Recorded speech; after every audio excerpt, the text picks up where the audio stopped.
having, 10 great brains. I think everybody contributed to every, episode. Can we talk about some of the process on Zoey? Since how much time does the room spend breaking an episode? How long does each writer have to turn around the script, etc.?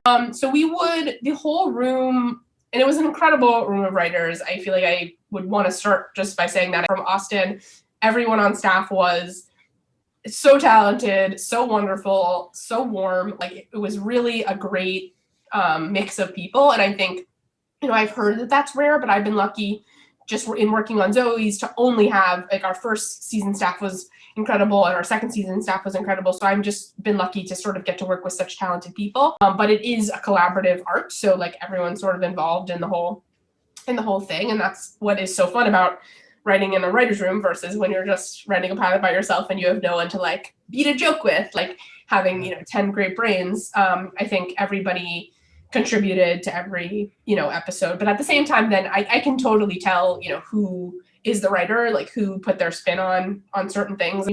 Every episode is about Zoey. It's Zoey's extraordinary playlist. So I felt like we were always at our best when we were trying to figure out what's happening to Zoey and where her head's at and what's her journey. And, I think the hardest step is the outline writing. Like I think especially on Zoey, like they were such well-written outlines and they'd gone through the system of our writer's room so many times that by the time that you went off to script, there was still a lot of work to be done, but not a lot of exploration to be done. It was want to stick to the outline. Don't deviate is something we would say. And you have about a week to do the script off of the outline, but that would also include 2 weekends. So, and if you needed a little more time, I think a good adage of writing for TV is always like, unless the cameras are rolling and it needs to be done tomorrow, it's, you'd rather have it right than have it fast. So we always try to get it right. And then once you did a pass, sometimes you'd get notes,